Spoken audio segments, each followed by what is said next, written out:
Part 1 pa ito ha. And gusto ko na marami kayong matutunan sa ating pag-aaral.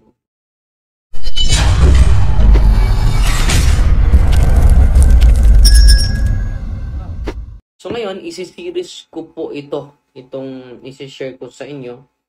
Isang pangalanan na natin si Julia, her possession and her remarkable abilities. Tinatawag siyang Satanic Queen. Satanic Queen po. So, hindi po ito basta-basta. Part 1 lang ito. Ito yung ifo-focus ko na isi-share ko sa inyo, mga kapatid ha. Para na mag-focusan ko ito. Tinatawag siyang Satanic Queen. No? Hindi ito basta-basta na isi-share ko sa inyo. So, yung part 1, part 2, part 3, hanggang about ito mga 5, part 5 siguro. Dahil mataas yung storya niya. Isi-share ko sa inyo yung documentary ni Dr. Richard Gallagher. Isa po siyang doktor, psychiatrist, na kasama sa mga exorcists. Member siya sa International Association of Exorcists. No, Dr. Gallagher has evaluated more such possession than any physician in history. Ang ganda ng aklat niya. Salamat sa mga nagpadala ng mga magandang aklat dahil ibabahagi ko ito sa inyo. No? So, ang pangalan niya dito, tatago lang natin ni Julia, the Satanic Queen Part 1. So, ito yung pupukusan natin sa siguro bukas hanggang matapos tayo. So, ngayon mga kapatid, simulan na natin. Itong maganda, si Julia, pangalanan na natin na Julia, no? The Satanic Queen. Unique po ito.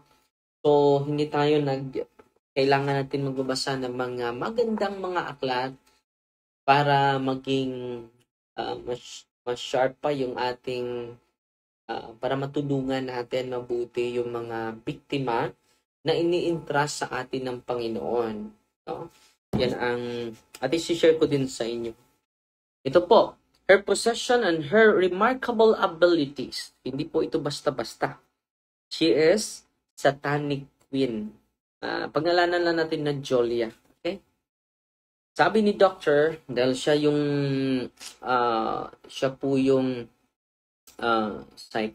psychiatrist sa grupo ng mga exorcists. So, salamat po sa mga nagpadala ng aklat at kung meron pa kayong magandang aklat, i-send nyo na yan sa atin dahil magtatayo po tayo ng library para yung team natin ay laging nagbabasa at patuloy na magbabasa para sa inyo po. At para din sa bayan ng Diyos at sa pagmamahal natin kay Kristo po. Wala na pong iba. Okay? Sabi ni Dr. Richard Gallagher, sabi niya dito, siya po ay isa sa mga members sa International Association of Exorcists. Siya po ay doktor.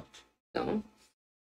His book details with full accuracy some of his most compelling cases over the past 25 years. Just imagine, nauna pa ito sa akin. So, kailangan ko na mag-Google, magbasa patungkol dito. Okay? The night before I met Julia, ito po yung, dahil sometimes mga kapatid, kapag yung mga pasyente namin ay mabigat talaga, kami ay aatakihin din, nauuna yung harassment, no? Ito yung nagka-relate po ako sa karanasan ni Dr. Richard Gallagher. Ito, patuloy tayong magbasa ha. The night before I met Julia. So the night before ha, kaya sila mag-met, itong Satanic Queen, something unnerving happened. Yung hindi ka nais-nais na pangyayari sa kanilang bahay. My family loves animals. Yung buong pamilya nila ay pets lover. At that time, a French bulldog and 2 cats prowled around our house like long-time relatives. All 3 always got along well. So, hindi sila nag-aaway. Para sila mga relatives, no? The cats often curled up next to each other on our bed at night. So, makikita natin na peaceful yung mga aso at yung pusa. But one night around 3 a.m., 3 a.m. ha, yan ang oras nila. Loud screeching sounds startled me and my wife out of our sleep. So, nakagising sila. Our two normally docile cats were going at it like champion prize fighters. Nag-aaway na. Smacking and clawing at each other, intent on inflicting some serious harm. So, grabe yung away sa kanilang aso. Hindi naman ganoon. At ang oras, 3 a.m. Naharas na sila. My wife grabbed the female cat and held on to the male. Pinalayo nila. And we separated them into two different rooms. So, pinaglayo nila ito. They continued to growl and bristle. My wife and I got back into bed, mystified. So, na-shock sila. Ano ba nangyari? 3 a.m. And then, but thought of the thief as perhaps caused by some bad cat food or too many sniffs of catnip. So, parang nag-aaway sila, pero normal lang sila eh. Nung nakalipas na mga oras. The next morning, Father Jacks rang out doorbell. Itong si Father Jack ay isang exorcist. He was standing at our front door with Julia. Oh, dito na, sa kinaumagahan. Pumunta si Father Jack. Si Father Jack ay isang exorcist. She was dressed in black pants, Julia, with a dark purple blouse hanging loosely around her slight frame. I guess she was in her late 30s or early 40s. Her short hair was dyed jet black, and her black eyeliner extended to her temples. The style I later learned that was favored by her fellow cult members. Dressed again, as always, in his lyrics, Father Jacks had his hands in his pockets, avoiding eye contact. This is Julia. Hindi niya tinitigan si Julia. He said, she has something to confess. Meron siyang i-confess sa atin. With a smirk, Julia gazed at me. How you like those cats last night? Alam niya. Ito yung psychic ability ni Julia. Kumusta ba yung mga pusa mo? Alam niya. Oo. And then, how's your like those cats last night? She asked. I stared at her, taken aback as much by her manner and by her astonishing statement. Nakamangha na mga salaysay. She regarded me with that smile, evidently pleased with herself. What are you amused about? I blurted out. Her smile widened and she leaned against the door frame. Look, I finally thought to say, I respect Father Jacks, and he asked me to see you. But let's not have a repeat of last night. I understand? That let's not have a repeat of last night. Understand? My thoughts came fast and furious. What the hell I am saying? Would you really have had anything to do with the cats? So, yung mga, well, satanic queen siya eh. And then alam niya na member sa exorcism team. Yan po, mga psychic power ng mga kaaway natin. Alam nila. Unperturbed, Julia just stood there with the air of an honored house guest, offering no apology. Confident na confident. Hindi nga nag-ask ng apology.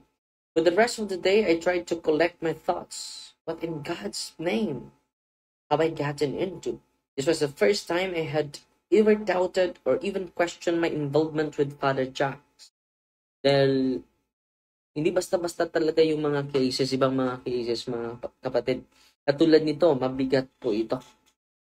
So, I learned a lot of things from this experience, no? And then I can relate also of some. At yung mga experience niya ay hindi ko na-experience. But some of his experiences of Father Jack and Father Richard, I also experienced. To get a few things of my chest, I called him, throwing away common courtesy and asking, "What on earth were you thinking, bringing her here? Bakit mo ito dinala sa amin?" He apologized profusely and told me she had arrived earlier than he had expected. He had wanted to make sure I was around so we could meet with her as soon as possible. Father Jack was eager to get my input, though I already knew he was convinced that she was possessed. No? So, yan ang procedure natin. Ano natin sa mga psychologists, psychiatrists. No? Okay. Striking while the iron was hot, he put it. Since he didn't seem to trust that her motivation to get help would last long, he further astonished me by admitting that a similar thing had occurred in the house of another psychologist who had interviewed Julia. The same, yung psychologist din na nag-interview sa kanya, the same din yung storya na hinaras din yung mga animal nila, yung mga pets nila. Okay?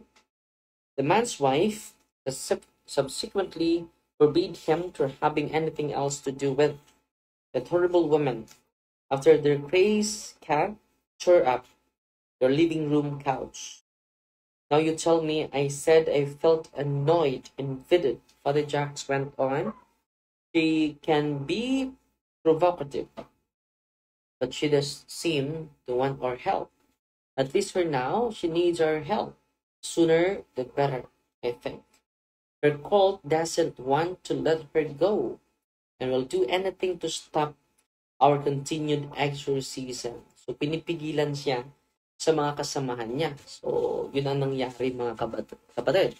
Na merong mga psychic attack nangyari sa psychologist at sa doktor na ito.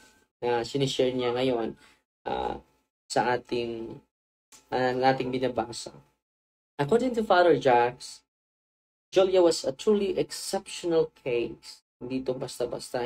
She is satanic queen. Okay. Even for a serious possession, serious na serious po ito. As a rare satanist and a high priestess.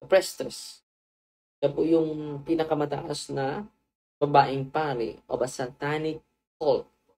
He further explained Julia had been granted certain special abilities because her cult had treated him directly, he said. Father Jack was convinced her stories were credible. Hindi to basta-basta yung itong storya natin na isi-share ko sa inyo mga kapatid. So, excited po ako. Mataas po ito. So, gawin natin ng part 1, part 2. Na 20 pages po ito. So, marami tayong matutunan. Ako din, nagbabasa. And then, marami akong natutunan.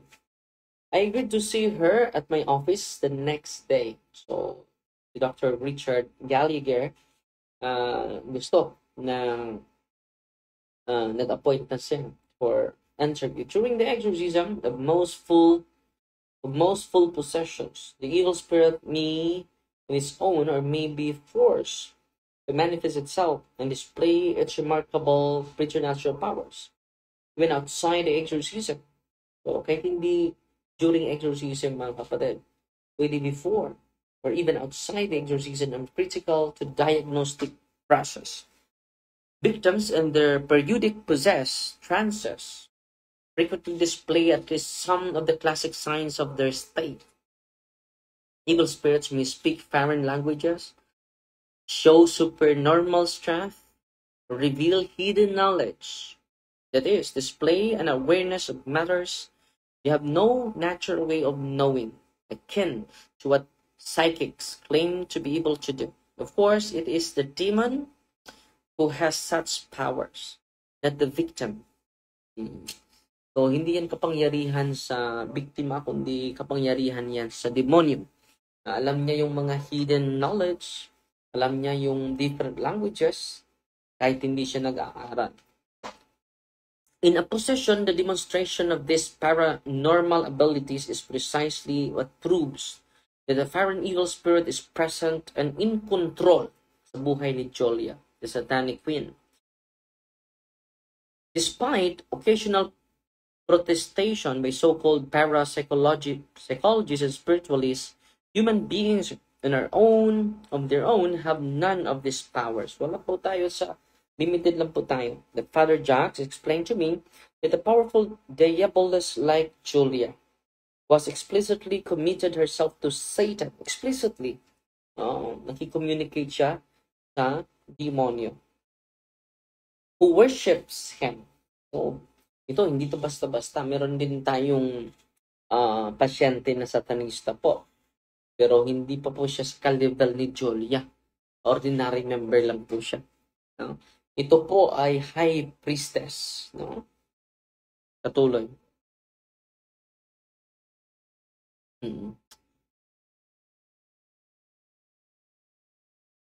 May be granted some privileges of this sort of their own. That is the contention that Satan grants his devotees the ability to demonstrate psychic powers not only outside an overt possessed state, but also in a normal conscious state. Kahit normal na normal siya makausap natin. Alam niya. Dahil high rank po siya. So, I learned a lot of things, no, sa experience ni Father Jacques and Dr. Richard Gallagher sa binabasa natin ngayon, no. While I'm reading this, while I'm sharing this, I'm learning a lot of things. Under Satan's power, they perform these paranormal feats through no inherent ability of their own, but are able to draw upon demonic sources of power in a strange way. Kaya conscious sila, mga kapatid. Kaya hindi sila unconscious. Cases of individuals who have such a level of favors are, in my experience, very rare. Even more uncommon than in our more typical possession. But Julia was soon to discover was hardly typical. She openly exhibited these features and delighted in her favors. So, hindi ito basta-basta na tatalakayin natin, mga kapatid, no? Okay? Excited na ba kayo? Nagbabasa ako kanina. I am so excited reading it. And I'm so inspired, no? So, hindi pa ako naka-experience nito. Nabibigit ng kaso. No? When Father Jacques and Julia arrived the following day, I ushered her into my office. Instead of greeting me, she scrolled over to my lord's window sill, which was filled with small wicker baskets of forsythia, and without a word started watering my plants. Again, I was struck by her effrontery, her almost complete disregard for formalities or everyday courtesies. Parang wala lang nangyayari, no? Normal na normal, di ba? And into the life of plants. We love plants and animals. Well, maybe not all animals, I suppose. She chortled and heard little joke. But we're unlike stupid Christians who hate nature. Have you noticed? No, meron siyang little joke na have you noticed? So, unlike stupid Christians who hate nature, have you noticed? Yung mga Christian, they hate nature. To the months of our discussions, Julia always insisted that she desired to be in tune with the natural world. And that was one reason she was a practicing Satanist. She interpreted traditional religion as unnatural and repressed. Unnatural to mga. My philosophy is this, though. She told me indulgence instead of abstinence, vital existence instead of spiritual pipe dreams, vengeance instead turning the other cheek. It sounded like her cult's formulaic motto of sorts. She even wrote it out for me once. So, sinasabi niya na yun po yung motto nila. Hindi kami niyang abstinence. No? Gusto namin enjoy. No? Hindi kami na mga spiritual pipe dreams, but it is the reality of life. Pinaka-importante. Sa amin ay, manimaw should me. Dili kayo magpasagba lang. So, yun po yung motto nila. She liked calling me doc, which I took as a good sign. They seem to trust doctors more than priests. So, niwala pa siya sa mga doktor kaysa pare. Having heard how she talked to priests, I expected her to treat me the same way. But I think she knew I would call her out on any discourtesy. And it turned out she gave more respect and heed to my views as a physician than to the admonishments of priests. However, obviously, well-intentioned on their part, she wanted my perspective on. And she called it disposition business. So, conscious po siya sa nangyayari niya. I know I am possessed. She said, I space out and then don't recall what happens.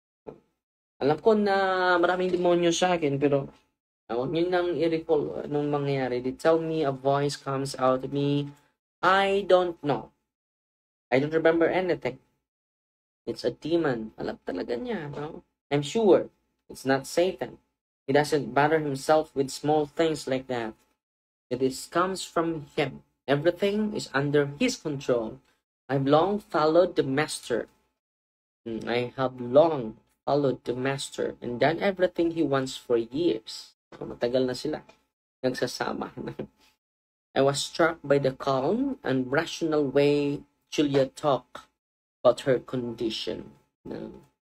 Very cognizant, no? Conscious siya. I wasn't what I had expected. He stood in front of my office window, staring at the neighboring buildings and surrounding wooden area.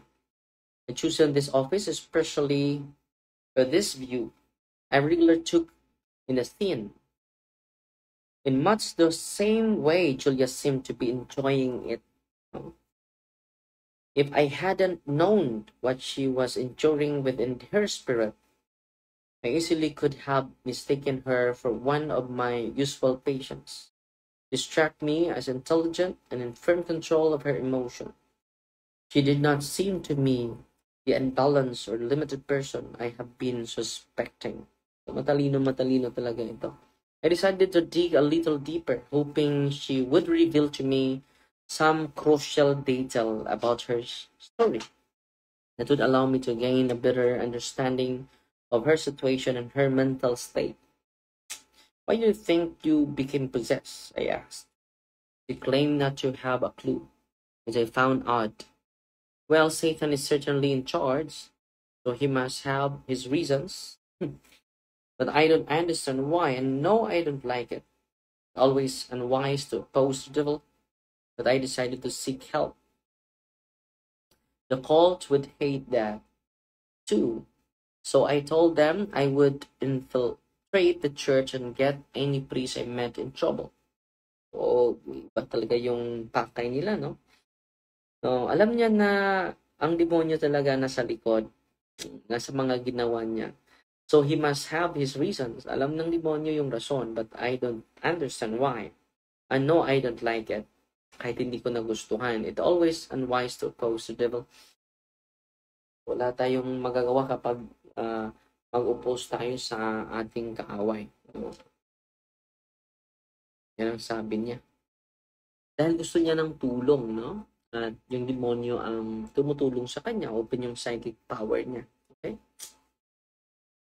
That cult would hate that too. So magalit yung cult na sinasali niya. I told them I would infiltrate the church and get any priest I met in trouble.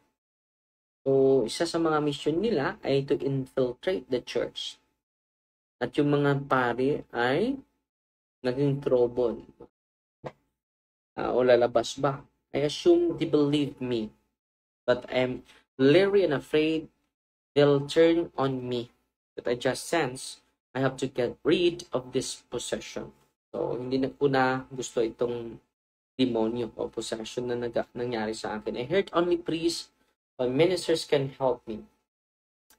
Can psychiatrists? I don't think so. I'm not crazy. That I know I was impressed by her frankness, including about the priest. Hindi ako nangailangan ng psychologist, psychiatrist. Hindi naman ako crazy. Hindi naman ako buang. She finally sat down in front of my desk, easing into our conversation. I decided to let her talk, which she seemed eager to do. I figured out quickly that she liked the fact that I just listened, and that she didn't prove immune to something I observed in my years as psychiatrist. If you say little, people often tell you everything.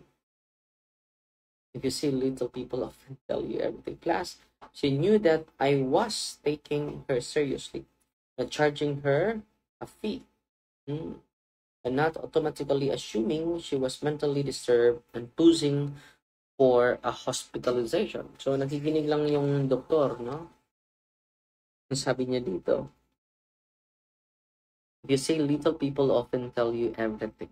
Just listening. Kumpaniing. He mentioned that Father Jacques had taken her to a couple of psychologists first. Father Jacques had told her that in their view, no psychological explanation came close to explaining her strange condition. As believers, both agreed he was possessed. He went on to say that Father Jacques wanted the opinion of the physician. However, he took some glee in telling me the original strengths were a little scared of her. Yung mga psychologists na pinapuntahan ni Dr. Jacques. No? So, yan lang siguro sa muna, no? So, tatapusin natin ito sa isang panalangin. In the name of the Father, and of the Son, and of the Holy Spirit. Amen. Our Father, who art in heaven, hallowed be the name, the kingdom come, the will be done on earth as it is in heaven. Give us this day daily bread, and forgive us our trespasses, as we forgive those who trespass against us. And lead us not into temptation, but deliver us from evil. Amen. Hail Mary, full of grace, the Lord is with you. Blessed are you among women, and blessed is the fruit of the womb, Jesus. Holy Mary, Mother of God, pray for us sinners, now at the hour of our death. Amen. Glory to the Father, to the Son, to the Holy Spirit, was in the beginning, is now, and ever shall be, world without end. Amen. Glory to the Father, to the Son, and to the Holy Spirit, was in the beginning, is now, and never shall be, world without end. Amen. In the name of the Father, of the Son, and of the Holy Spirit. Amen. Ipagdasal natin yung mga may sakit na sa hospital bago tayo matulog, no? And then sa mga problematic na mga tao, yung mga broken-hearted, pati na yung mga namatayan, no? So, isalin natin sila sa dasal, labi na yung mga tao na nakaranas ng depression. Isasalin natin sila sa prayer natin sa rosaryo po. Okay? So, fight Team Maria, tatak sa FD with a humble heart po. God bless.